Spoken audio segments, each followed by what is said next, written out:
ఒక ఊరిలో ఒక పేద వృద్ధురాలు ఉండేది. ఆమె ఒక కోడిని పెంచుతుంది. అది రోజు ఉదయాన ఒక పెద్ద గుడ్డు పెట్టేది. ఆ గుడ్డు వృద్ధురాలు ఉదయం అల్పాహారంగా భుజించేది. జీవితం సాఫీగా సాగిపోతున్న దశలో వృద్ధురాలికి ఒక ఆలోచన వచ్చింది. ఒక పెద్ద గుడ్డును పెడుతున్న కోడికి ఇప్పుడు పెడుతున్న దానికంటే రెండింతలు దాన పెడితే కోడి 2 గుడ్లు పెడుతుంది కదా అని అత్యాశతో ఆలోచించింది.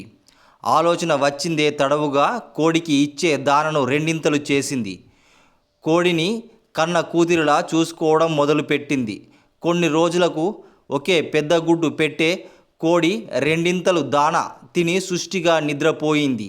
రాను రాను సోమరిగా తయారైపోయింది కోడిపెట్ట. రోజుకో గుడ్డు పెట్టే కోడి 2 రోజులకు ఒక గుడ్డు పెట్టడం మొదలుపెట్టింది. కారణమేమిటా అని ఆలోచించింది వృద్ధురాలు. రెండింతల దానా తినడం ఇంకా అలవాటు కాలేదేమో అనుకుంది. మరింత ఎక్కువ దానా వెయ్యడం ప్రారంభించింది. కావలసిన దానికంటే తిండి దొరకడం మరీ ఎక్కువైపోయింది. కోడి సోమరిపోతుగా తయారైపోయింది. అసలు గుడ్డు పెట్టడమే మానేసింది. ఇంకా లబోదిబో మనడం తప్ప వృద్ధురాలు ఏమీ చెయ్యలేకపోయింది.